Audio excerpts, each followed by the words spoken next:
നോക്കൂ, ഈ 9 ലക്ഷണങ്ങളെ നിങ്ങൾ പ്രത്യേകം നോട്ട് ചെയ്യണം. കാര്യം, നിങ്ങളുടെ കുടുംബദേവത അല്ലെങ്കിൽ ഭരദേവത പിഴച്ചു നിൽക്കുമ്പോൾ ഉണ്ടാകുന്ന ലക്ഷണങ്ങളാണിവ. പലപ്പോഴും നമ്മുടെ സമയദോഷമായിട്ടോ മറ്റോ ഒക്കെ നമ്മൾ ഇതിനെ തെറ്റിദ്ധരിച്ചേക്കാം. അങ്ങനെ ചില പരിഹാരങ്ങളും നമ്മൾ ചെയ്തേക്കാം. പക്ഷെ അതുകൊണ്ടൊന്നും നമ്മുടെ പ്രശ്നങ്ങൾക്ക് ഒരു പരിഹാരമാകുന്നില്ല. ശരിക്കും കുടുംബദേവത അല്ലെങ്കിൽ പരദേവത എന്നുള്ള വിഷയം കുറച്ച് സങ്കീർണമായിട്ടുള്ള കാര്യമാണ്. അപ്പം ഇതിനെ കൃത്യമായിട്ട് നമ്മൾ മനസ്സിലാക്കിയിരിക്കണം. നമുക്ക് എങ്ങനെ ഈ പരദേവത വരുന്നു, ഈ പരദേവത വന്നു കഴിഞ്ഞാൽ ആ സ്ഥാനം എവിടെയാണ്, ഈ പരദേവതയെ എങ്ങനെയാണ് നമ്മൾ പ്രീതിപ്പെടുത്തേണ്ടത് എന്നുള്ള കാര്യങ്ങളെല്ലാം നമ്മൾ മനസ്സിലാക്കി വെച്ചിരിക്കണം. ഒപ്പം തന്നെ പരദേവത കോപം കൊണ്ട് അല്ലെങ്കിൽ കുടുംബദേവത കുടുംബക്ഷേത്രം വഴിക്കുള്ള ദോഷങ്ങൾ എങ്ങനെ നമുക്ക് പെട്ടെന്ന് മനസ്സിലാക്കാം എന്നുള്ള കാര്യങ്ങളെല്ലാം ഈ വീഡിയോയിൽ ഉൾക്കൊള്ളിച്ചിട്ടുണ്ട്. ഇത് പൂർണ്ണമായിട്ട് കാണുക. ഒരു വിശ്വാസിയെ സംബന്ധിച്ചിടത്തോളം വളരെ പ്രയോജനപ്പെടുന്ന ഒരു വീഡിയോ ആണിത്. മറ്റാർക്കെങ്കിലും ഇത് പ്രയോജനമാകുമെങ്കിൽ നിങ്ങളിത് ഷെയർ ചെയ്ത് കൊടുക്കാനും മറക്കരുത്. നമസ്കാരം, ഞാൻ RJ അയ്യർ ഹരിചന്ദന മഠം. ഹൈന്ദവ ആചാര സംബന്ധമായ ജ്യോതിഷ മോട്ടിവേഷൻ സംബന്ധമായ ഒട്ടേറെ കാര്യങ്ങൾ പറഞ്ഞു തരുന്ന ഒരു വാട്സപ്പ് ചാനൽ നമുക്കുണ്ട്. ഇതിന്റെ കീഴെ ഡിസ്ക്രിപ്ഷൻ ബോക്സിലും കമന്റ് ബോക്സിലും അതിന്റെ ലിങ്ക് കൊടുത്തിട്ടുണ്ട്. അതിലൂടെ ചാനൽ പ്രവേശിച്ചാൽ നിങ്ങളുടെ പിറന്നാളിന്, നിങ്ങളുടെ കുടുംബ അംഗങ്ങളുടെ പിറന്നാളിന് സൗജന്യമായിട്ട് പുഷ്പാഞ്ജലി അർച്ചനകൾ നടത്തി കിട്ടുന്നതാണ്. കുടുംബദേവത, പരദേവത എന്നൊക്കെയുള്ള സങ്കല്പത്തെക്കുറിച്ച് കുറേയധികം വീഡിയോകൾ നമ്മൾ മുന്നേ ചെയ്തിട്ടുണ്ട്. അതുകൊണ്ട് തന്നെ അതിന്റെ ദീർഘമായ കാര്യങ്ങളിലേക്ക് പോകാതെ നമുക്ക് ഇപ്പം മനസ്സിലാക്കേണ്ടുന്ന കാര്യങ്ങളിലേക്ക് വരാം. അപ്പൊ കുടുംബദേവത എന്ന് പറഞ്ഞു കേൾക്കുമ്പോൾ തന്നെ പലർക്കും സംശയമാണ്. ഇത് അച്ഛൻ വഴിക്ക് വരുന്നതാണോ, ഇത് അമ്മ വഴിക്ക് വരുന്നതാണോ? ചിലർ പറയും ഞങ്ങൾ കുടുംബദേവതയായിട്ട് അല്ലെങ്കിൽ പരദേവതയായിട്ട് അമ്മ വഴിക്ക് വരുന്നത് സ്വീകരിക്കുന്നുള്ളൂ, അച്ഛൻ വഴിക്കുള്ളത് എടുക്കുന്നില്ല. ചിലർ പറയും ഞങ്ങൾ അച്ഛൻ വഴിക്കുള്ളതാണ് എടുക്കുക, അമ്മ വഴിക്കുള്ളത് എടുക്കുന്നില്ല എന്ന് പറയും. അപ്പൊ ഈ അച്ഛൻ വഴിക്ക് അമ്മ വഴിക്ക് എന്നുള്ളത് കുടുംബദേവത പരദേവത എന്ന് പറയുന്ന സങ്കല്പത്തില് രണ്ടായിട്ടൊന്നും നമ്മൾ കാണേണ്ടതില്ല. കാര്യം എന്ന് പറഞ്ഞാല് പണ്ട് മരുമക്കത്തായ സമ്പ്രദായം വരുമ്പോ അമ്മ വീടിനായിരുന്നു പ്രാധാന്യം. അന്ന് അമ്മാവൻ മരുമക്കളെ സംരക്ഷിച്ചു പോരുന്ന കാലമായുണ്ട് അമ്മയുടെ കുടുംബത്തിന് കൂടുതൽ പ്രാധാന്യം കിട്ടി. അതുകൊണ്ട് അന്നത്തെ കാലത്തെ ഈ പരദേവതാ ക്ഷേത്രങ്ങളെല്ലാം അമ്മ വഴിക്ക് തുടർന്ന് വരുന്ന ക്ഷേത്രമായിരുന്നു. അതുകൊണ്ട് അത് മരുമക്കത്തായോ എന്ന് പറയുന്ന കാലഘട്ടത്തിലാണ്. പിന്നെ മക്കത്തായോ എന്ന് പറഞ്ഞാൽ അച്ഛന്റെ തലമുറയിൽപ്പെട്ട ആൾക്കാർ ഇങ്ങനെ അച്ഛൻ മക്കൾ ഇങ്ങനെ കടന്നു പോകുന്ന ഒരു പാരമ്പര്യം വന്നപ്പോൾ അച്ഛന്റെ കുടുംബക്ഷേത്രങ്ങൾ മക്കള് ഏറ്റെടുക്കുന്ന ഒരു രീതി സമ്പ്രദായം വന്നു. അപ്പോൾ മരുമക്കത്തായത്തിലൂടെയും കുടുംബക്ഷേത്രങ്ങൾ വന്നു, മക്കത്തായത്തിലൂടെയും ക്ഷേത്രങ്ങൾ വന്നു. അങ്ങനെയാണ് നമ്മൾ പരിഗണിക്കേണ്ടത്. ചിലപ്പോൾ ഒരു വ്യക്തിക്ക് 2 കുടുംബക്ഷേത്രം ഉണ്ടാവാം. അച്ഛൻ വഴിക്കുള്ള കുടുംബക്ഷേത്രം ഉണ്ടാവാം, അമ്മ വഴിക്കുള്ള കുടുംബക്ഷേത്രമാണ്. രണ്ടിനും തുല്യമായിട്ടുള്ള പരിഗണന തന്നെ കൊടുക്കണം. അല്ലാതെ ഒന്ന് മാറ്റിവെച്ച് ഒന്നിന് പ്രാധാന്യം കൊടുക്കുന്നതും ചിലപ്പോൾ പ്രശ്നങ്ങൾക്ക് കാരണമാകും. അപ്പോൾ ഒരു പരദേവത അല്ലെങ്കിൽ ഒരു കുടുംബദേവത എങ്ങനെ ഉണ്ടായി എന്ന് നമ്മൾ ചിന്തിക്കുമ്പോൾ കുറച്ച് പുറകിലേക്ക് പോയി ചിന്തിക്കേണ്ടി വരും. പ്രധാനമായിട്ടും പണ്ട് ഒരു കുടുംബത്തിൽ ഒട്ടനവധി മക്കളുണ്ടാവും. അങ്ങനെ ചില മക്കൾക്ക് ജന്മനിയോഗം കൊണ്ട് അവർ പുറപ്പെട്ടു പോകും. ചിലപ്പോൾ ദേശാടനം ചെയ്ത് ക്ഷേത്രങ്ങളൊക്കെ സഞ്ചരിച്ച് അവരങ്ങനെ പോകും. ഒരു ആത്മീയമായിട്ടുള്ള ഒരു ഉണർവ് തേടിയിട്ടാണ് ഈ യാത്ര. ഒടുവിൽ അവരൊരു ഗുരുനാഥനെ കണ്ട് എത്തുന്നു. ആ ഗുരുനാഥന്റെ കീഴിൽ നിന്ന് ഒരുപാട് പഠിച്ച് ദീക്ഷയൊക്കെ എടുത്ത് ഒരു സന്യാസിയായി മാറുന്നു. കാലാന്തരത്തിൽ അദ്ദേഹം തന്റെ കുടുംബത്തിലേക്ക് മടങ്ങിയെത്തുന്നു. ഇങ്ങനെ പുറപ്പെട്ടു പോയ ആള് സന്യാസിയായിട്ട് മടങ്ങിയെത്തുമ്പോൾ ആ കുടുംബക്കാരെല്ലാം ഭയഭക്തി ബഹുമാനത്തോടു കൂടി അവരെ സ്വീകരിക്കുന്നുണ്ടായിരിക്കും. അങ്ങനെ സ്വീകരിച്ച അദ്ദേഹം പറയാണ്, എന്റെ ഗുരു തന്ന ഉപാസനാമൂർത്തി എനിക്കുണ്ട്, ഈ വളപ്പില് നമുക്ക് അതിനെ ഒരു ക്ഷേത്രം കെട്ടി കുടിയിരുത്തണം എന്ന് പറയുന്നു. അപ്പൊ കുടുംബക്കാരെല്ലാം കൂടി ചിന്തിച്ചിട്ട് അത് അംഗീകരിച്ചിട്ട് അവരങ്ങനെ ഒരു കുടുംബക്ഷേത്രം എന്നുള്ള സങ്കല്പത്തില് അവിടെ ഒരു പ്രതിഷ്ഠ നടത്തുന്നുണ്ട്. എന്നിട്ട് ഈ സന്യാസി കുറെ കാലം കഴിയുമ്പോൾ അദ്ദേഹം മരണപ്പെട്ടു. അപ്പോ ആ സന്യാസിയെ ചിലപ്പോ സമാധി ഇരുത്തും, അല്ലെങ്കിൽ അവിടെ ഒരു തറ കെട്ടിയിട്ട് ഗുരു എന്നോ ആചാര്യനെന്നോ ഗുരുമൂർത്തി എന്നൊക്കെ ഉള്ള പേരുകളിൽ അവിടെ കുടിയിരുത്തും. അങ്ങനെ അവിടെ അദ്ദേഹത്തിന് വേണ്ടുന്ന സമ്പ്രദായങ്ങളും ചെയ്യും. ഈ കുടിവെക്കുന്ന സമയത്ത് ഈ ആചാര്യൻ തന്നെ പറഞ്ഞു കൊടുക്കും, സന്യാസി തന്നെ പറഞ്ഞു കൊടുക്കും, ഇനി കാലാന്തരത്തിൽ നമ്മുടെ കുടുംബക്ഷേത്രം ഇതായിരിക്കും, അപ്പോ ഇനിയുള്ള തലമുറകൾക്കെല്ലാം നിങ്ങളിത് പറഞ്ഞു കൊടുക്കണം, ഇവിടെ വന്ന് പൂജാതി കർമ്മങ്ങളെല്ലാം ചെയ്യണമെന്നൊക്കെ പറയും. അങ്ങനെയാണ് ആ കുടുംബക്ഷേത്രം അവിടെ ഉണ്ടായി വരുന്നത്. പൊതുവിൽ അങ്ങനെയാണ്. എന്നാൽ ചില അല്ലാതെയുള്ള കുടുംബക്ഷേത്രമുണ്ട്. തങ്ങൾക്ക് അറിഞ്ഞുകൂടാതെ വന്നിട്ട് ഒരു ക്ഷേത്രത്തെ കുടുംബസങ്കല്പത്തിലേക്ക് ഏറ്റെടുക്കുന്ന രീതിയും അത് ചില ജ്യോതിഷരൊക്കെ നിമിത്തം വെച്ച് നോക്കിയിട്ട് നിന്റെ കുടുംബക്ഷേത്രം ഇതാണ് എന്നൊരു ഊഹം കൊടുക്കുമ്പോൾ അത് കുടുംബക്ഷേത്രമായിട്ട് സങ്കല്പിക്കുന്ന ഒരു രീതിയുണ്ട്. അതിനെക്കുറിച്ച് പറയും മുമ്പ് ഇങ്ങനെയാണ് കുടുംബക്ഷേത്രം എന്ന് പറയുന്ന സങ്കല്പം വരുന്നത്. കാലങ്ങൾ കൊണ്ട് ചിലപ്പോൾ ഈ തലമുറകളുടെ മാറ്റമല്ലേ, പലരും പല വഴിക്കൊക്കെ പിരിഞ്ഞു പോയിട്ട് ചിലർക്കൊക്കെ കുടുംബക്ഷേത്രം അറിയാതെ വരും. ഇന്നേ കാലത്ത് പലർക്കും കുടുംബക്ഷേത്രങ്ങൾ അറിയില്ല എന്നുള്ളതാണ്. പലരും തങ്ങളുടെ കുടുംബക്ഷേത്രം എന്ന് പറയുന്നത് ഇഷ്ട ക്ഷേത്രങ്ങളെയാണ്. അതിന് കാരണം ഞാൻ തൊട്ട് മുമ്പ് പറഞ്ഞ പോലെ ചില ജ്യോതിഷരൊക്കെ കാട്ടിക്കൊടുത്തിട്ട് അവരുടെ കുടുംബക്ഷേത്രം ഇഷ്ട ക്ഷേത്രമായിട്ട് പരിണമിക്കുകയാണ് ഉണ്ടായത്. കാര്യം പലരും അന്വേഷിക്കുന്നത്, ഞങ്ങൾ പലയിടത്തും ചോദിച്ചു എൻ്റെ കുടുംബക്ഷേത്രം ഏതാണ് എന്നറിയില്ല. അപ്പോൾ ജ്യോതിഷൻ ഒരു ഒഴിവ് വെച്ചിട്ട് പറഞ്ഞു ഇന്ന ക്ഷേത്രമാണ് എന്ന് പറഞ്ഞു. ശരിക്കും പറഞ്ഞാൽ അവിടെ ഒരു ദേവിയോ അതായത് ഭദ്രകാളിയോ സുബ്രഹ്മണ്യനെയോ ശാസ്താവിനെയോ ശിവനെയോ മറ്റോ ജ്യോതിഷം കണ്ടിട്ട് ഒരു ക്ഷേത്രം കൂടെ സങ്കല്പിച്ചിട്ട് ആ ക്ഷേത്രത്തിലെ പോയി കുടുംബക്ഷേത്ര സങ്കല്പ വിധികൾ ചെയ്താൽ മതി എന്ന് പറഞ്ഞു കൊടുക്കുന്നതാണ് ഇവിടെ നടക്കുന്നത്. അല്ലാതെ യഥാർത്ഥ ക്ഷേത്രം തന്നെ കാണിച്ചു കൊടുക്കണമെന്ന് നിർബന്ധമൊന്നുമില്ല. കാര്യം ക്ഷേത്രങ്ങളിൽ ഈ ചൈതന്യങ്ങളാണ് ഉള്ളത്. അതായത് കുടുംബക്ഷേത്രത്തിൽ നിന്നോ ആചരിച്ചുകൊണ്ടിരുന്ന ഭദ്രകാളി, അല്ലെങ്കിൽ ചിലപ്പോൾ നാഗങ്ങളാവാം, അല്ലെങ്കിൽ അയ്യപ്പനാവാം, അല്ലെങ്കിൽ ശിവനാവാം. ആ ക്ഷേത്രത്തിലുള്ള നിയർലി ഉള്ള ഒരു ക്ഷേത്രത്തെ ആയിരിക്കും പിന്നീട് ജ്യോതിഷം കാണിച്ചു കൊടുക്കുന്നത്. പിന്നെ ചിലരാകട്ടെ എനിക്ക് ഇന്ന ക്ഷേത്രത്തിലെ ഈശ്വരനെയാണ് ഇഷ്ടം, അതെന്റെ കുടുംബക്ഷേത്രമാണോ എന്ന് ചോദിക്കുമ്പോൾ ജ്യോതിഷര് അത് പരിഗണിക്കാൻ പറ്റുന്ന കാര്യമാണെങ്കിൽ നിങ്ങൾ അവിടെ പൂജ ചെയ്താൽ മതി എന്ന് നിർദ്ദേശിച്ചു കൊടുക്കാറുണ്ട്. കാരണം ചില കുടുംബക്ഷേത്രങ്ങളൊക്കെ ഇന്ന് ഇല്ല, പാടെ തന്നെ നശിച്ചുപോയി. ചില ക്ഷേത്രങ്ങൾ അന്നുണ്ടായിരുന്ന മൂർത്തികളെല്ലാം മാറ്റിയിട്ട് മറ്റൊരു ക്ഷേത്ര സങ്കല്പത്തിലേക്ക് മാറി. കാര്യം കാലാന്തരത്തിൽ ചില ദൈവപ്രശ്നങ്ങളൊക്കെ വയ്ക്കുമ്പോൾ അവിടെ ചിലപ്പോൾ ചൈതന്യമൊക്കെ പല കാരണത്താൽ ലോപിച്ചു പോയിട്ട് വേറെ ക്ഷേത്രങ്ങളൊക്കെ ആയിട്ട് പരിണമിച്ചിട്ടുണ്ട്. അപ്പം ആ ചിലപ്പോൾ ഭദ്രകാളി എന്ന് പറഞ്ഞ ഒരു ക്ഷേത്രമായിരിക്കും പിന്നീട് നമ്മൾ നോക്കുമ്പോൾ അതൊരു ശിവക്ഷേത്രമായി മാറുകയോ അല്ലെങ്കിൽ മറ്റൊരു ദുർഗാക്ഷേത്രമായി മാറുകയൊക്കെ ചെയ്ത് എത്രയോ ചരിത്രങ്ങൾ നമ്മളെ കേരളത്തിലുണ്ട്. അങ്ങനെ ക്ഷേത്രങ്ങളിൽ ചില ചൈതന്യ മാറ്റങ്ങളൊക്കെ ഉണ്ടാവും. അങ്ങനെ വരുമ്പോൾ അവരെന്ത് ചെയ്യും, ജ്യോതിഷം നോക്കിയിട്ട് നിങ്ങളുടെ കുടുംബ സ്ഥാനത്ത് വരുന്നത് ഇന്ന മൂർത്തിയാണെന്ന് പറഞ്ഞിട്ട് അടുത്തുള്ളൊരു ക്ഷേത്രത്തെയൊക്കെ കാണിച്ചു കൊടുക്കാറുണ്ട്. അങ്ങനെയും ക്ഷേത്ര സങ്കല്പത്തിൽ വരാറുണ്ട്. ഇന്നേ കാലത്ത് പലരും ദൂരെ ദൂരെയുള്ള ദേശങ്ങളിലുള്ള ക്ഷേത്രങ്ങൾ അന്വേഷിച്ച് നടക്കും. ഞാനും പൊതുവിൽ പറയാറുണ്ട്, നിങ്ങളെ ഇഷ്ടദേവത ഏതാണെന്ന് തിരിച്ചറിയുക, ആ ക്ഷേത്രത്തിന് നിങ്ങൾക്ക് കൊടുത്താൽ മതിയോ എന്ന് ഒഴിവ് നോക്കി സങ്കല്പിക്കുക. അവിടെ കൊടുത്താൽ കുടുംബ ഭരദേവത തൃപ്തമാണെങ്കിൽ ആ ക്ഷേത്രത്തെ സങ്കല്പിച്ച് നിങ്ങൾ തുടർന്നോളൂ എന്നുള്ള രീതിയിൽ പറഞ്ഞു കൊടുക്കാറുണ്ട്. അത് മതിയാകും എന്നുള്ളതാണ്. അപ്പോൾ ഇതൊക്കെ കുടുംബ ദേവതയെ കണ്ടെത്തി അവിടെ പൂജാ വഴിപാടുകളൊക്കെ കൃത്യമായിട്ട് നടത്തി നമ്മൾ മുന്നോട്ട് പോകുമെങ്കിൽ നമ്മുടെ ജീവിതത്തിലും വളരെ വലിയ മാറ്റങ്ങൾ ഉണ്ടാവും. ഈ ഭരദേവത കുടുംബദേവതയൊക്കെ മറന്ന് നമ്മൾ സഞ്ചരിച്ചു കഴിഞ്ഞാൽ നമ്മുടെ ജീവിതത്തിൽ ഒരുപാട് പ്രയാസങ്ങൾ വന്നുകൂടും. ഒട്ടേറെ പേരുടെ അനുഭവം കൊണ്ടാണ് പറയുന്നത്. അപ്പോൾ ആ ലക്ഷണങ്ങൾ എന്തൊക്കെയാണ് എന്നുള്ളതാണ് നമ്മൾ ഇന്നത്തെ വീഡിയോയിലൂടെ പരിചയപ്പെടാൻ പോകുന്നത്.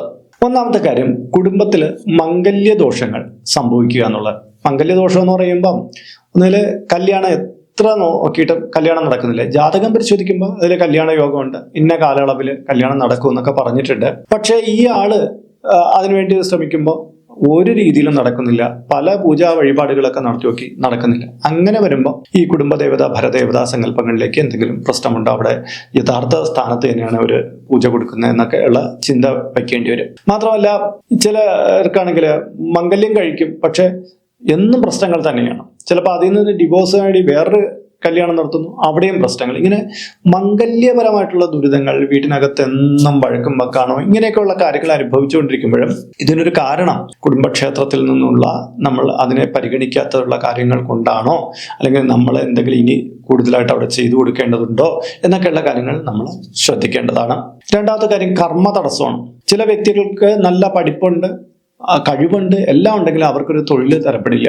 എങ്ങനെയൊക്കെ നോക്കിയാലും അവർക്ക് ജോലി കിട്ടില്ല. അവരെക്കാളും കുറഞ്ഞ IQ ലെവലുള്ള ആൾക്കാരൊക്കെ ജോലിയിൽ പ്രവേശിക്കുന്നു, അവർ നല്ല പൊസിഷനിലേക്കൊക്കെ എത്തുന്നു. ഇവർക്ക് ഒരു തരത്തിലും ജോലിക്ക് കയറാൻ പറ്റുന്നില്ല. മാത്രമല്ല ഒരു തൊഴിലിലേക്ക് ഇറങ്ങി തിരിച്ചു കഴിഞ്ഞാൽ ഒരു ജോലി കിട്ടി കുറച്ച് നാളുകൾ കൊണ്ട് തന്നെ ആ ജോലി വിട്ടു പോകേണ്ടുന്ന അവസ്ഥ ഉണ്ടായി വരുന്നു. ഒരു കർമ്മവും അതായത് ജോലി ഒന്നും സ്ഥിരമായിട്ട് ചെയ്യാൻ പറ്റാത്ത ഒരവസ്ഥ ഇവർക്ക് വന്നു കൂടുകയാണ്. കർമ്മം ഇനിയിപ്പം വേറെ കൂലിത്തൊഴിലാവട്ടെ, അതിന് പോകാൻ പറ്റാത്ത ആരോഗ്യ പ്രശ്നങ്ങളായിരിക്കും. ഇങ്ങനെ തൊഴിലുമായി ബന്ധപ്പെടുത്തി നിരന്തരമായിട്ട് ഒരാൾക്ക് പ്രശ്നം അനുഭവപ്പെട്ടുകൊണ്ടിരിക്കണമെങ്കിൽ കുടുംബക്ഷേത്രവുമായി ബന്ധപ്പെട്ട കാര്യങ്ങൾ ഇതിന് പിന്നിലുണ്ടോ എന്ന് ചെയ്യേണ്ടിയിരിക്കുന്നു. മൂന്നാമത്തത് മാനസിക അസ്വാസ്ഥ്യങ്ങൾ എന്നുള്ളതാണ്. അതൊരു വ്യക്തിക്ക് മാനസിക അസ്വാസ്ഥ്യം വരുന്നത് പല രീതിയിലുണ്ടാവാം. ചില രോഗങ്ങളുമായിട്ട് ബന്ധപ്പെട്ട കാര്യമാവാം, ചിലപ്പോൾ അല്ലാതെ വന്നുകൂടാൻ കുറെ കാര്യങ്ങളെ കുറിച്ച് ചിന്തിച്ച് ടെൻഷൻ, ഡിപ്രഷൻ എന്നൊക്കെ പറയുന്ന കണ്ടീഷൻ ഉണ്ടാവാം. അതിനൊക്കെ നമ്മൾ പ്രോപ്പറായിട്ടുള്ള കാര്യങ്ങളൊക്കെ ചെയ്തു പോയാൽ അതിനൊരു ശമനം കിട്ടും, ചിലത് പൂർണ്ണമായിട്ട് മാറുകയും ചെയ്യും. എന്നാൽ ഒരു കുടുംബത്തിനകത്ത് എല്ലാവർക്കും മാനസികപരമായിട്ടുള്ള ഇങ്ങനെ വിട്ടം ഉണ്ടാവുക, ടെൻഷൻ, ഡിപ്രഷൻ അങ്ങനെയുള്ള കാര്യം ഒന്നിനു പുറകെ എല്ലാവർക്കും വന്ന് കൂടുകയാണെങ്കിൽ കുടുംബപരമായിട്ടൊരു പാരമ്പര്യം ഇങ്ങനെ ഡിപ്രഷൻ ഇല്ലാത്തൊരു കുടുംബത്തിൽ പെട്ടെന്നാണ് ഇത് സംഭവിച്ചു തുടങ്ങുന്നതെങ്കിൽ തീർച്ചയായിട്ടും അതിന് പിന്നിൽ കുടുംബ ഭരദേവത സ്ഥാനങ്ങൾക്ക് എന്തെങ്കിലും കാര്യമുണ്ടോ, ചില ഗുളികന്റെ അല്ലെങ്കിൽ നാഗങ്ങളുടെ ഒക്കെ ദോഷം അവിടെ നിലനിൽക്കുന്നുണ്ടോ എന്നുള്ള കാര്യം നമ്മൾ പ്രത്യേകം ശ്രദ്ധിക്കേണ്ടത്. ബ്രഹ്മരക്ഷസ് ഉള്ള സ്ഥാനത്ത് ഇങ്ങനെയുള്ള കാര്യങ്ങൾ കാണാറുണ്ട്. അപ്പൊ അതും ഒന്ന് പരിശോധിക്കേണ്ടതാണ്. നാലാമത്തത് സന്താന ദുരിതം എന്നുള്ളതാണ്. ചിലർക്ക് കുഞ്ഞുങ്ങൾ ഉണ്ടാകാനുള്ള എല്ലാവിധ ഇതും ഉണ്ട്. അവര് ഡോക്ടറെ അടുത്ത് ചെന്ന് ചെക്ക് ചെയ്യുമ്പോൾ നിങ്ങൾക്ക് കുട്ടികളുണ്ടാകാത്ത എന്തുകൊണ്ടെന്ന് ഞങ്ങൾക്ക് അറിയുന്നില്ല, നിങ്ങൾക്ക് രണ്ടുപേർക്ക് യാതൊരു കുഴപ്പമില്ല എന്നൊക്കെ പറയും. പക്ഷെ ഇവർക്ക് കുട്ടികൾ ഉണ്ടാവുന്നില്ല. എങ്ങനെയൊക്കെ നോക്കിയിട്ടും കുട്ടികളുണ്ടാകും. പല ചികിത്സകൾ ചെയ്തിട്ട് ഇവർക്ക് കുട്ടികൾ ഉണ്ടാകുന്നില്ല. ചിലത് സന്താനം ഉണ്ടാകുന്നു, നിരന്തരമായിട്ട് അബോർഷനായി പോകുന്നുണ്ട്. മൂന്നാമത്തേന്ന് പറഞ്ഞാല് സന്താനങ്ങൾക്ക് ഒരു ഉയർച്ചയും ഒന്നും വരുന്നില്ല. സന്താനങ്ങളെ ചൊല്ലി എപ്പോഴും ദുഃഖവും സങ്കടം ഇങ്ങനെ നെല്ലിച്ചുകൊണ്ടിരിക്കുന്ന അവസ്ഥകളുമാണ്. എങ്കിൽ അവിടെയും നമ്മൾ കുടുംബപരമായിട്ടുള്ള കാര്യങ്ങൾ, നാഗങ്ങളുമായി ബന്ധപ്പെട്ട കാര്യങ്ങളൊക്കെ പ്രത്യേകം ശ്രദ്ധിക്കണം. കുടുംബക്ഷേത്രത്തിൽ നീചബാധകൾ ബാധിച്ചിട്ടുണ്ടോ എന്നുള്ള കാര്യങ്ങൾ നമ്മളിവിടെ നോക്കേണ്ടതാണ്. ഇങ്ങനെയൊക്കെ പറയുമ്പോൾ ചില സംശയങ്ങൾ ചിലർക്കുണ്ടാവും. ഇങ്ങനെ ദേവതകൾ എന്നൊക്കെ പറയുന്നത് നമ്മളെ സംരക്ഷിക്കാൻ വേണ്ടിയിട്ടുള്ളവരല്ലേ, അപ്പൊ നമുക്ക് ഇങ്ങനെ ദോഷങ്ങൾ അവരെന്തിനാ തരുന്നത് എന്നൊക്കെ ചോദ്യം ഉണ്ടാവും. ശരിക്കും പറഞ്ഞാൽ ആ ക്ഷേത്രം ജീർണിച്ചു പോയിക്കൊണ്ടിരിക്കുന്നു. ആ ജീർണത, ആ ദേവങ്കല് ബാധിക്കുന്ന ജീർണത നമ്മുടെ കുടുംബത്തിനും കൂടെ ബാധകമാകുന്നു എന്നുള്ള ഒന്നിന്റെ ബാക്കി പത്രമാണ് നമ്മൾ. ഒരു ചെടിക്ക് അതിന്റെ ചില ശിഖരങ്ങൾ ഉണങ്ങിയപ്പോൾ അല്ലെങ്കിൽ വേരുണങ്ങിയപ്പോൾ അത് മുകളിലേക്കുള്ള അതിന്റെ ഫുഡ് സപ്ലൈ എല്ലാം ചെയിനെല്ലാം മുറിഞ്ഞിട്ട് ഉണ്ടാകുന്ന പ്രശ്നം പോലെ നമുക്ക് കുടുംബത്തിലേക്ക് വരുന്ന ഊർജ്ജ സ്രോതസ്സുകൾ മങ്ങിയത് കൊണ്ടുണ്ടാകുന്ന പ്രശ്നങ്ങളെയാണ് ഇവിടെ നമ്മളെടുത്ത് കാണുന്നത്. അഞ്ചാമത്തെ കാര്യം വീട് മുടിയുക എന്നുള്ളതാണ്. വീട്ടിൽ എപ്പോഴും അസ്വസ്ഥതകൾ, വീടിന്റെ പുറത്തൂടെ വൃക്ഷങ്ങളോ അല്ലെങ്കിൽ കനപ്പെട്ട വല്ല വസ്തുക്കളും വന്നു വീണ് നശിച്ചുക, വീടിന്റെ ബേസ്മെന്റ് ഇടിഞ്ഞു, ഇങ്ങനെ വീടിന് നാശനഷ്ടം വരുത്തുന്ന ഒരുപാട് കാര്യങ്ങൾ നമുക്ക് നിരന്തരം സംഭവിച്ചുകൊണ്ടിരിക്കുന്നത് നമ്മൾ ശ്രദ്ധിക്കേണ്ടതാണ്. വീട് മുടിയുക, വീട്ടിനകത്ത് ഒരുപാട് പ്രയാസങ്ങൾ വന്നു കൂടുക എന്നൊക്കെ പറയുന്നത് ഒരുപക്ഷെ കുടുംബദേവത ഭരദേവതയുടെ ചൈതന്യക്കുറവുണ്ടാകും. പക്ഷെ വേറൊരു കാര്യമുണ്ട്, വാസ്തുപരമായിട്ടുള്ള ചില പ്രശ്നങ്ങൾ ഉണ്ടെങ്കിലും ഇതേ കാര്യങ്ങൾ തന്നെ ഉണ്ടായി വരാറുണ്ട്. അപ്പൊ അവിടെ ആദ്യം വാസ്തു ദോഷങ്ങൾ എന്തെങ്കിലും ഉണ്ടോ എന്ന് നമ്മൾ പരിശോധിച്ചിട്ട് വേണം കുടുംബ ക്ഷേത്രപരമായിട്ടുള്ള കാര്യത്തിലേക്ക് ചിന്തിക്കാൻ. ആറാമത്തെ കാര്യം ശത്രുശല്യം വർദ്ധിക്കുക എന്നുള്ളതാണ്. നമ്മൾ സമൂഹത്തിൽ ജീവിച്ചു പോകുമ്പോൾ ചില വ്യക്തികൾക്ക് നമ്മളടുത്ത് ഇഷ്ടക്കുറവുണ്ടാവും. ചിലപ്പോൾ എന്തെങ്കിലും വാക്കേറ്റത്തിന്റെ കാര്യത്തിൽ ശത്രുക്കളുണ്ടാവും. അതൊക്കെ സ്വാഭാവികമാണ്. എന്നാൽ ഒരു വ്യക്തിക്ക് എവിടെ തിരിഞ്ഞാലും ശത്രുക്കളാണ്. എല്ലായിടത്തും നമുക്ക് എതിരാളികളായി വരുന്നെങ്കിലും ശത്രുശല്യം കൂടുന്നു. നമുക്ക് നിരന്തരമായിട്ടുള്ള ഈ നമ്മുടെ നാട്ടുഭാഷ പറഞ്ഞ ചെയ്വിനകൾ, മറ്റുള്ള കാര്യങ്ങൾ ഏറ്റുകൊണ്ടിരിക്കുക, അങ്ങനെയൊക്കെ ഉണ്ടെങ്കിൽ നമുക്ക് എവിടുന്ന് സംരക്ഷണം കിട്ടാതെ പോകുന്നു എന്നാണ് അർത്ഥം. നമ്മളെ സംരക്ഷിക്കേണ്ടത് നമ്മുടെ ഭരദേവത, നമ്മുടെ കുടുംബദേവത സ്ഥാനത്ത് നിന്നാണ് ആ സംരക്ഷണം കിട്ടേണ്ടത്. ആ ഊർജം നശിച്ചപ്പോൾ മറ്റുള്ളവർ കയറി ആക്രമിക്കുന്നു എന്നാണ് ഇതിൽ നിന്ന് മനസ്സിലാക്കേണ്ടത്. അപ്പൊ ആ സംരക്ഷണം കിട്ടണമെങ്കിൽ അവരുടെ പ്രീതി വേണം എന്നുള്ള കാര്യം നമ്മൾ ഉറപ്പിക്കുക. അതിനു വേണ്ടിയിട്ടുള്ള ശ്രമങ്ങൾ അവിടെ ചെയ്യണം. ഇനി അടുത്ത കാര്യത്തിലേക്ക് കടക്കുന്നതിന് മുമ്പ് ഇതിന്റെ കീഴെ കമന്റ് ബോക്സിൽ നിങ്ങളുടെ പേര്, നിങ്ങളുടെ വയസ്സ്, നിങ്ങളുടെ നക്ഷത്രം ഇവ രേഖപ്പെടുത്തിയാൽ ഇവിടെ നടക്കുന്ന പൂജാ പ്രാർത്ഥനകളിൽ നിങ്ങളെ ഉൾക്കൊള്ളിക്കാൻ കഴിയുന്നതാണ്. 1 മാസത്തേക്കായിരിക്കും ഇപ്രകാരം ചെയ്യുന്നത്. കൂടുതലായിട്ട് വേണമെന്നുള്ളവർ ഇനി തൊട്ട് ഇതിൽ അപ്ലോഡ് ചെയ്യുന്ന എല്ലാ വീഡിയോയുടെ കീഴെ നിങ്ങളുടെ ഡീറ്റെയിൽസ് ഇങ്ങനെ കൊടുത്താൽ മതി. അതിനായിട്ട് ഇതുവരെയ്ക്ക് ഈ ചാനൽ സബ്സ്ക്രൈബ് ചെയ്തിട്ടില്ലെങ്കിൽ അത് ചെയ്യുക. ഒപ്പം തന്നെ ഈ വീഡിയോ ഒന്ന് ലൈക്ക് കൂടി ചെയ്യുക. എങ്കിൽ മാത്രമായിരിക്കും പുതുതായിട്ട് അപ്ലോഡ് ചെയ്യുന്ന വീഡിയോകളുടെ നോട്ടിഫിക്കേഷൻ നിങ്ങൾക്ക് യൂട്യൂബ് റെക്കമെൻഡേഷൻ ആയിട്ട് അയച്ചു തരികയുള്ളൂ. എങ്കിലല്ലേ നിങ്ങൾക്ക് നിങ്ങളുടെ ഡീറ്റെയിൽസിൽ കൊടുക്കാൻ പറ്റുള്ളൂ. അപ്പൊ അതും കൂടെ പ്രയോജനപ്പെടുത്തിക്കോളൂ. 7ാമത്തെ കാര്യം, നാഗങ്ങൾ നിരന്തരമായിട്ട് നമ്മുടെ വീട്ടിൽ കയറുക. നാഗങ്ങൾ എന്ന് നമ്മൾ ഇന്ന് പറയുന്ന ഈ നാട്ടിൽ കാണപ്പെടുന്ന പാമ്പുകളെയാണ്. നാഗങ്ങൾ എന്ന് പറഞ്ഞാൽ നാഗലോകത്തുള്ള പാമ്പ് പോലുള്ള ജീവിവർഗങ്ങളാണ് നാഗങ്ങൾ എന്നാണ് സങ്കല്പം. പക്ഷെ പാമ്പുകളെ നമ്മൾ നാഗം എന്നുള്ള ഇതിന്റെ പര്യായം കൊടുക്കുന്നുണ്ട് എന്നുള്ളതാണ്. അപ്പൊ ഈ പാമ്പുകൾ നിരന്തരമായിട്ട് നമ്മുടെ വീട്ടിൽ വരുന്ന, വീട്ടിന്റെ പരിസരത്തൊക്കെ ഇങ്ങനെ വരിക. നമ്മൾ പല പൂജകൾ ചെയ്യുന്നു, ആയില്യത്തിന് കൊടുക്കുന്നു, ഒരുപാട് കാര്യങ്ങൾ ചെയ്തിട്ടും പാമ്പുകളുടെ എണ്ണം പെരുകിക്കൊണ്ടിരിക്കുന്നത്, വീട്ടിനകത്ത് കയറുന്നതൊക്കെ കൂടിക്കൊണ്ടിരിക്കുന്നത് കുടുംബക്ഷേത്രത്തിലെ നാഗങ്ങളുടെ പിഴവ് കൊണ്ടുണ്ടാകാനുള്ള സാധ്യത കൂടുതലാണ്. അപ്പോൾ അതും നമ്മൾ ഒന്ന് പരിഗണിക്കേണ്ടതാണ്. 8ാമത്തെ കാര്യം എന്ന് പറഞ്ഞാൽ നിരന്തരമായിട്ട് ഇതൊരു ക്ഷേത്രം നമ്മൾ കാണുക. ചിലപ്പോൾ അത് ഇടിഞ്ഞു പൊളിഞ്ഞ ക്ഷേത്രമാവാം, അല്ലെങ്കിൽ നമുക്ക് പരിചയമില്ലാത്ത ഒരു ക്ഷേത്രമാവാം. അവിടുത്തെ ഒരു ദേവിയോ ദേവരെയോ നമ്മൾ നിരന്തരമായിട്ട് സ്വപ്നം കണ്ടുകൊണ്ടിരിക്കുക. ശരിക്കും പറഞ്ഞാൽ നമുക്കൊരു കുടുംബക്ഷേത്രത്തെക്കുറിച്ച് അറിവില്ല, അല്ലെങ്കിൽ കുടുംബക്ഷേത്രം അറിയാം, പക്ഷെ നമ്മൾ പോയിട്ട് കുറെ കാലമായി. അങ്ങനെയൊക്കെ ഉള്ളൊരു സമയത്ത് ആ ദേവതാ ചൈതന്യം നമ്മളടുത്ത് പറയുകയാണ് എൻ്റെ നടയിലേക്ക് വരിക. അതായത് ഒരു ഊർജ്ജ പ്രസരണത്തിന് വേണ്ടിയിട്ടാണ് അവർ നമ്മളെ ക്ഷണിക്കുന്നത്. നമ്മളായിട്ടുള്ള ഒരു ക്ഷേത്രത്തിൽ ചെല്ലുമ്പോൾ നമ്മളിലുള്ള നെഗറ്റീവുകളെ മാറ്റിക്കും, പോസിറ്റീവായിട്ടുള്ള കാര്യങ്ങൾ റീചാർജ് ചെയ്യപ്പെടുകയും ചെയ്യണം. നമ്മുടെ കുടുംബക്ഷേത്രത്തിലും ഇടയ്ക്ക് വിസിറ്റ് ചെയ്യണമെന്ന് പറഞ്ഞാൽ നമ്മുടെ കുടുംബ മണ്ഡലത്തിൽ പൂർണ്ണമായിട്ടുള്ള ആ ചൈതന്യം ലയിക്കാൻ വേണ്ടിയിട്ടാണ്. അപ്പൊ നിങ്ങളിൽ അത് കുറവ് വരികയാണ്, നിങ്ങൾക്ക് ഒരുപാട് പ്രയാസങ്ങൾ ഇനി വന്നുകൂടാൻ സാധ്യതയുണ്ടെന്നുള്ള ലക്ഷണങ്ങളാണ് ഇവിടെ കാണുന്നത്. അപ്പൊ അങ്ങനെ കാണുകയാണെങ്കിൽ നമ്മൾ കുടുംബക്ഷേത്രത്തിൽ പോയി തൊഴാൻ മടിക്കരുത്. 9ാമത്തെ കാര്യം, നിരന്തരമായിട്ടുള്ള ധനസംബന്ധിയായിട്ടുള്ള പ്രശ്നങ്ങളാണ്. അപ്പൊ ഒരു വ്യക്തിക്ക് ധനസംബന്ധിയായിട്ടുള്ള പ്രശ്നങ്ങൾ വരാൻ പല കാര്യങ്ങളുണ്ട്. അയാളുടെ കെടുകാര്യസ്ഥത കൊണ്ടുവരാം, അയാളുടെ ദൂർത്ത് കൊണ്ടുവരാം, അയാൾ തൊഴിലൊന്നും ചെയ്യാതിരുന്നാൽ വരാം. പക്ഷെ അങ്ങനെ ഒരു പ്രശ്നമില്ല. എന്നിട്ട് ഈ ആളിന് ഒരുപാട് സാമ്പത്തിക പ്രയാസങ്ങൾ ബാധ്യത വരുന്നു. പ്രത്യേകിച്ച് ധനപരമായിട്ടുള്ള ചീറ്റിംഗ് വർദ്ധിച്ചൊരു പലരും പൈസ മേടിച്ചുകൊണ്ടിട്ട് കൊടുക്കാതെ വരുന്നു, അല്ലെങ്കിൽ വേറൊരു കാര്യത്തിൽ ഇൻവെസ്റ്റ് ചെയ്തിട്ട് നഷ്ടപ്പെട്ടു പോകുന്നു. ഇങ്ങനെ ധനപരമായിട്ടുള്ള പ്രയാസങ്ങൾ വർദ്ധിച്ചു വരികയാണെങ്കിൽ തീർച്ചയായിട്ടും ഒരു കുടുംബക്ഷേത്രത്തിൽ നിന്നുള്ള ഈശ്വരാധീനം തീരെ കുറഞ്ഞ പോയിന്റിൽ ലക്ഷണമായി മാറാം എന്നുള്ളതാണ്. ഇങ്ങനെയൊക്കെ നിങ്ങൾക്ക് ലക്ഷണങ്ങൾ കാണുകയാണെങ്കിൽ 1, 2, 3 ഒക്കെ ലക്ഷണങ്ങൾ കാണുകയാണെങ്കിൽ തീർച്ചയായിട്ടും നമ്മൾ അതിനൊരു സംശയം കൊടുക്കണം. സമയദോഷം കൊണ്ട് ഇതൊക്കെ വന്ന് കൂടാവുന്നതാണ്. പക്ഷെ ഇതിൽ 3 കാര്യങ്ങളൊക്കെ നിങ്ങൾക്ക് ഒരുപോലെ തോന്നുകയാണെങ്കിൽ നിങ്ങൾ എത്രയും പെട്ടെന്ന് നിങ്ങളുടെ കുടുംബക്ഷേത്രത്തിൽ പോയി തൊഴുത് നിങ്ങൾക്ക് യഥാ ഇഷ്ടമുള്ള വഴിപാട്, നിങ്ങളുടെ കുടുംബക്ഷേത്രമാണ്, നിങ്ങൾക്ക് കൊടുക്കാൻ പറ്റുന്ന യഥാഇഷ്ട വഴിപാടുകൾ അവിടെ കൊടുക്കുക എന്നുള്ളതാണ്. ജീർണാവസ്ഥയുള്ള ക്ഷേത്രമാണെങ്കിൽ അതിനെ പുനരുദ്ധാരണം ചെയ്യാനുള്ള മാർഗങ്ങൾ സ്വീകരിക്കുകയൊക്കെ വേണം. അത് പ്രധാനപ്പെട്ട കാര്യമാണ്. അങ്ങനെ കുടുംബക്ഷേത്രത്തിൽ പോയി വഴിപാടുകളൊക്കെ കഴിക്കുമ്പോൾ നിങ്ങൾക്ക് ഒരു മാറ്റം വന്നു തുടങ്ങുകയാണെങ്കിൽ തീർച്ചയായിട്ടും നമുക്ക് ഉറപ്പിക്കാം ഇത് ആ ക്ഷേത്രത്തിന്റെ ഭാഗത്ത് നിന്നുള്ള ചില പ്രശ്നങ്ങൾ തന്നെയാണ്. നമ്മളവിടെ കൂടുതലായിട്ട് സമർപ്പണം ചെയ്താൽ മതി, നമുക്കുള്ള പ്രശ്നങ്ങളെല്ലാം മാറിക്കിട്ട് നമ്മുടെ ജീവിതം പുരോഗതിയിലേക്ക് വരും. പക്ഷെ ചിലർക്ക് കുടുംബക്ഷേത്രം ഒന്നും അറിയില്ല, ഒരു കാര്യം അറിയില്ലെങ്കിൽ അന്നേരം ഒരു ജ്യോതിഷന്റെ സേവനം എടുത്തിട്ട് കുടുംബക്ഷേത്രം കണ്ടെത്താൻ ശ്രമിക്കണം. ചിലപ്പോൾ എല്ലാവരുടെ കാര്യത്തിൽ അത് കണ്ടെത്താൻ പറ്റില്ല, ദേവതയെ ചിലപ്പോൾ കണ്ടെത്താൻ പറ്റും. എന്നിട്ട് ആ ഇഷ്ടദേവതാ സങ്കല്പത്തിൽ നിങ്ങൾക്ക് വേണ്ടുന്ന ക്ഷേത്രത്തിൽ പോയിട്ട് വഴിപാടുകൾ കഴിച്ചാലും കുറേയധികം മാറ്റങ്ങൾ അതിലൂടെ വരും. എന്നാൽ ഒപ്പം സമയദോഷവും കൂടി നിൽക്കുകയാണെങ്കിൽ, അതായത് ഈശ്വര ഗുണങ്ങളൊന്നും ഇല്ലാത്തൊരവസ്ഥയാണെങ്കിൽ കുടുംബക്ഷേത്രത്തിലെ മാത്രം വഴിപാടുകളും പൂജാകാര്യങ്ങളും പോരായിരിക്കും. നിങ്ങളുടെ സമയദോഷത്തിന് വേണ്ടുന്ന കാര്യങ്ങളോ, ഇനിയിപ്പം വീടുമായിട്ട് ബന്ധപ്പെട്ട് ചില വാസ്തുപരമായിട്ടുള്ള ദോഷം ഉണ്ടെങ്കിൽ അത് മാറ്റണം, ചില ബാധകാരോ ദോഷങ്ങളാണ് നിൽക്കണമെങ്കിൽ അതിനെ ആവാഹിച്ച് മാറ്റണം, അങ്ങനെയൊക്കെയുള്ള കാര്യങ്ങളും ചിലപ്പം വേണ്ടി വന്നേക്കാം. എല്ലാത്തിനും നമുക്ക് പരദേവത ദോഷമായിട്ട് നമുക്ക് എടുക്കാൻ പറ്റില്ലല്ലോ. അപ്പൊ ആ രീതിയിലും കൂടെ ചിന്തിച്ചിട്ട് വേണം അതിനൊരു പരിഹാരം കാണേണ്ടത്. അപ്പൊ ഇന്നത്തെ വീഡിയോ ഇവിടെ പൂർണ്ണമാവുകയാണ്. ഇതുമായി ബന്ധപ്പെട്ട നിങ്ങളുടെ അഭിപ്രായങ്ങൾ, നിർദ്ദേശങ്ങൾ ഇതിന്റെ കീഴെ കമന്റ് ബോക്സിൽ രേഖപ്പെടുത്താം.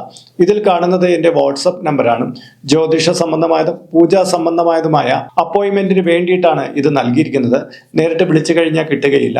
നിങ്ങളുടെ പേര്, നിങ്ങളുടെ സ്ഥലം ഇവ രേഖപ്പെടുത്തി വാട്സപ്പിലൂടെ മെസ്സേജ് ചെയ്യുമ്പോൾ അഡ്മിൻ ഒരു മാർഗനിർദ്ദേശം അയച്ചു നൽകുന്നതാണ്. ആ മാർഗനിർദ്ദേശം അനുസരിച്ച് അപ്പോയിന്റ്മെന്റ് എടുത്തിട്ട് വിളിക്കാവുന്നതാണ്. നമ്മളിപ്പോൾ ഒരു സ്റ്റോർ യൂട്യൂബിൽ ആരംഭിച്ചിട്ടുണ്ട്. ഹൈന്ദവ ധർമ്മം അനുസരിച്ച് ജീവിക്കുന്നവർക്ക് പൂജാ കാര്യങ്ങളുമായിട്ട് ബന്ധപ്പെട്ട ചില കാര്യങ്ങളൊക്കെ മേടിക്കണമെന്നുണ്ടായിരിക്കും. അപ്പോൾ അങ്ങനെയുള്ള കാര്യങ്ങൾ നിങ്ങൾക്ക് ഓൺലൈനായിട്ട് എടുക്കാൻ പറ്റുന്ന ഒരു സ്റ്റോറാണിത്. താല്പര്യമുള്ളവർക്ക് അതിൽ പോയിട്ട് അതിൻ്റെ വിലയൊക്കെ നോക്കിയിട്ട് നിങ്ങൾക്ക് താല്പര്യമുണ്ടെങ്കിൽ അതിൽ നിന്ന് മേടിക്കാവുന്നതാണ്. ഇങ്ങനെ നോക്കിയാൽ മതിയാകും. അപ്പോൾ മറ്റൊരു വീഡിയോയിൽ മറ്റൊരു വിശേഷമായിട്ട് വീണ്ടും കണ്ടുമുട്ടും വരെ എല്ലാവർക്കും നമസ്കാരം. നിങ്ങളുടെ സ്വന്തം RJ അയ്യർ, ഹരിചന്ദ്ര മഠം. നമസ്തേ.